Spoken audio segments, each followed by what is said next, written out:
Hello and welcome to Let's Talk Sports on YouTube and Facebook. Today we're going to be previewing Manchester United versus Brighton, 3 o'clock kick-off in the Premier League, and I'm joined by Luke Tanner for the game. So, Luke, how do you reckon this game will go? I reckon this will be a United win.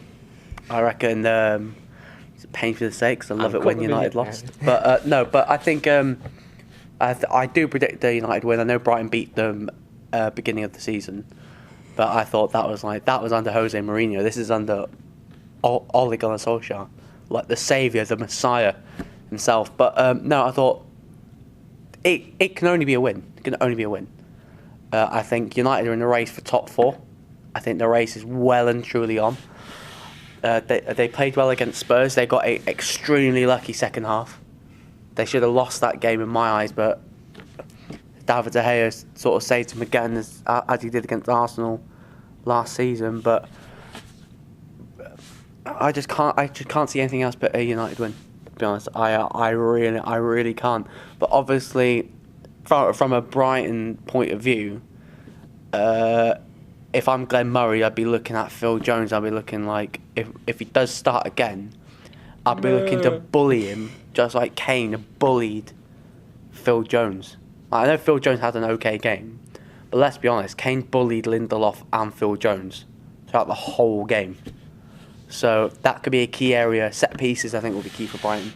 Get Dunk, get Duffy up, get Murray up.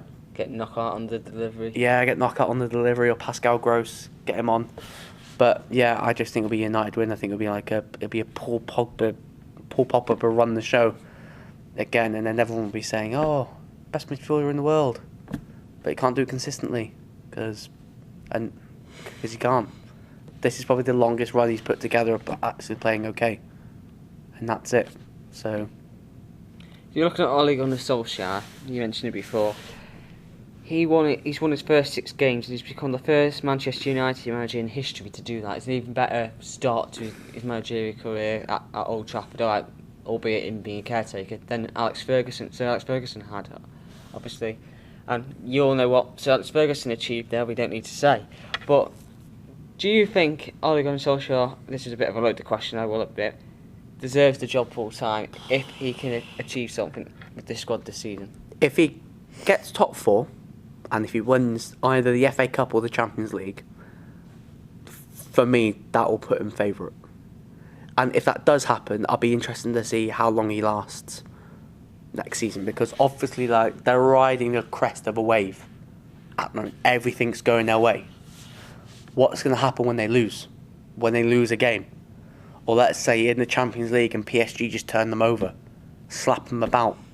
Mbappe sending Phil Jones, Victor Lindelof back to Manchester, when Neymar's rainbow flicking over everyone. Like what's going to happen? What's going to happen? Yeah, what's going to happen when they lose a game? That'll be my biggest thing. Obviously, there's rumours saying that the players want him to be the new manager, but obviously United have got that long list of candidates. They've got Ole Gunnar Solskjaer, they've got Zinedine Zidane, they've got Mauricio Pochettino, which is rumoured to be United's first choice. Would be Poch, but I think they're going to have competition from Real Madrid for Pochettino, because I think Madrid will be getting a new manager in the summer. And obviously Gareth Southgate somehow is on that list, but I'm not going to get into why he shouldn't be on that list. But yeah, I think if he carries on, I can't see why he shouldn't get the job. But yeah, again, if he does, he could be a new Pep. He could be like what Pep was at Barca, or what Zidane was at Madrid, or he could be like what Roberto Di Matteo was at Chelsea.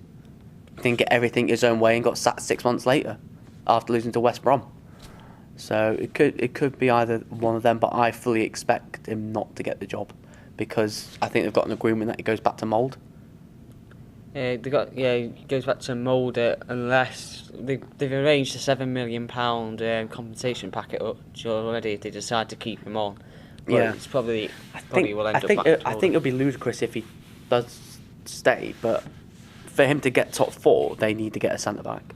They need to get like a Don centre back, like exactly what Liverpool did last January. It was like, we need the centre back. We paid the money, but like I think the two The three they want is Kostas Manolas, Kalidou Koulibaly, and Milan Skriniar. But obviously, like, Manolas is the cheapest one. I think he's got a release clause of 36 million euros. Liverpool should be looking for him. Just saying. I think United tried to get Koulibaly for £95 million, and the Napoli president just said that we rejected it. So I reckon for him it's going to be over £100 million. But I think the one most United fans want will be Milan Skriniar from Inter. 23, slightly better than Koulibaly in most things. Got 4 years on him as well. So I think if United get a centre back in the summer, I reckon fourth place is there for the taking. But it would depend on Arsenal and Chelsea's transfer business in January. Just looking in the opposite dugout, the away dugout, Chris Hughton, what a fantastic job he's done at Brighton down the years. He's done a fantastic job. I think Brighton have given him the money. I know at the start of the season, I think Chris Hughton wasn't happy with some of the signings because he kept the relatively same lineup. But I think recently he's starting to integrate a few more, like Martin Montoya from Valencia, starting to establish himself as that right back ahead of Bruno, and then obviously they got the winger, which I can't pronounce his name, so I'm not going to do it. Which one? The one from the Dutch league. Jahan Bash, I think.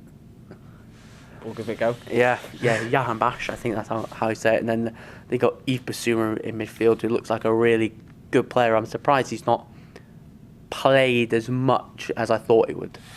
But no, I think, and plus some of the strikers that have been a little bit unhappy with game time, like Andone and Locketier, starting to get more minutes as Glenn Murray slowly phases out. But no, I think if Brighton get the balls in the box, pressure Phil Jones, pressure Lindelof, and if De Gea's having a slight off day, then they could nick something. They could nick a draw, but I just can't see that happening, to be honest. And I don't.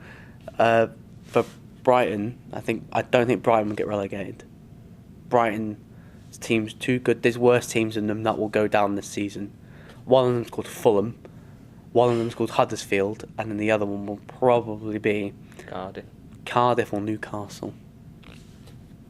You got a score prediction? 3-1 United. I was thinking sort of similar scoreline, but I'm going to go and say 3-0 to Manchester United, just to be different. Jeez, I thought you were going to say 2-2. 2-2, yeah, imagine the scenes at Old Trafford at that. Oh, please do. The locals would not be happy. So they'd be booing him. But anyway, that was our preview for Manchester United versus Brighton. Don't forget to like, subscribe, and please share, and we'll see you all very soon.